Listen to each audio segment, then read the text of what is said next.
earlier this month, Ticketmaster truly met its match after hundreds of thousands of Taylor Swift fans walked away empty-handed from a disastrous online ticket pre-sale. Ticketmaster blamed a combination of demand and, I quote them, a staggering number of bot attacks, end quote, for the slow-moving queues and last-minute crashes that left fans furious and with a lot of questions. They still want to know how all of those tickets that were in their carts just disappeared. Now, this isn't the first time we've seen Ticketmaster struggle to manage bot attacks. Other popular tours have given their web developers a workout. But this time, the company failed on such an unprecedented scale that people who don't follow popular music know exactly what happened. Anytime a major company causes this level of disappointment in their customers, we see consumer protection advocates launch new demands for antitrust investigations.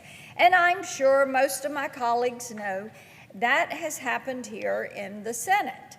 Some of my Judiciary Committee colleagues have already promised a hearing to explore potential antitrust violations of Ticketmaster. But here's the problem. Spending more time and resources examining competition in the online ticket marketplace isn't going to solve the problem that caused this mess. To do that, we need to back up and understand how bots actually work. All ticket sellers use technological safeguards to impose limits on the number of tickets each buyer can purchase. Your average ticket buyer doesn't have the skills to sidestep those limits, but modern-day scalpers do. All they need to do is write a software program or a bot to get around those safeguards. Because of the way these bots work, one scalper can purchase hundreds or thousands of tickets just seconds after they go on sale. When this happens, real consumers end up at the back of the line because no matter how fast you click, you're not going to beat a bot.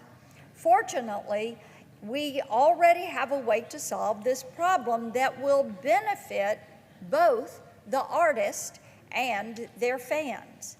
In 2016, when I was still serving in the House, I led congressional efforts to pass the Better Online Ticket Sales Act, also known as the BOTS Act.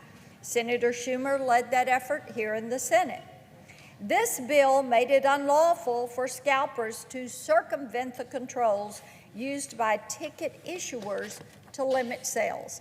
It also created a backstop.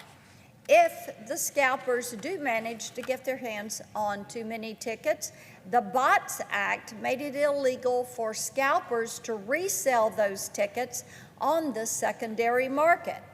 The BOTS Act tasked the Federal Trade Commission with enforcement authority, but the FTC has not followed through.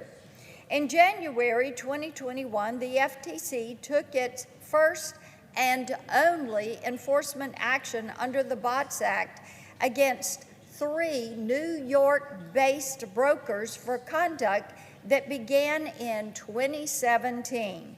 That's one enforcement act in 6 years. Now, one of the two things can be true here. Either the existing enforcement mechanisms are faulty, or the FTC's approach to using them is faulty. This is the investigation that we should focus on. I want to thank my colleague, Senator Blumenthal, for helping me kick it off. This week, we sent a letter to the FTC asking a few very simple questions about how they're using their BOTS Act authority. First, does the FTC have any pending enforcement actions? Second, why has the FTC only undertaken a single enforcement action to date? Third, are there any obstacles preventing the FTC from exercising its authority? And finally, are there other solutions Congress needs to consider in conjunction with the BOTS Act? The commissioners have a choice. They can either tell us how we can expect them to use their BOTS authority in the future, or they can tell us what they need to get the job done. The trickle-down effects of their failure to enforce the law have put music fans in a bind, but it's important to remember that the entertainment industry isn't the only industry that will suffer if the FTC does not do its job. Especially since the beginning of the pandemic, we've seen entire industries move their operations online. This has presented scalpers and bot programmers with a golden opportunity to branch out and start forcing consumers into secondary markets for sport tickets, movie tickets, sneakers, video game consoles, popular toys, and other items that come with limited availability.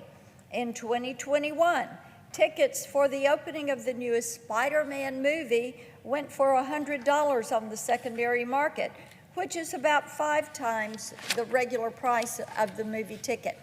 Now, you may not care about concerts or movies, but consider how this could eventually trickle down to affect the things that you really do care about.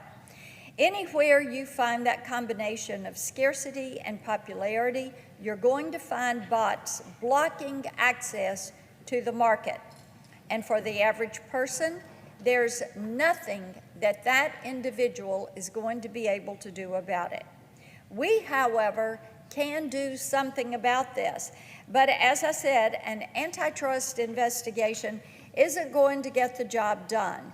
If my colleagues want to fulfill their promise to fix the problems that left so many music fans disappointed earlier this month, they need to join me and Senator Blumenthal in working with the FTC to enforce the law against these ticket scalpers.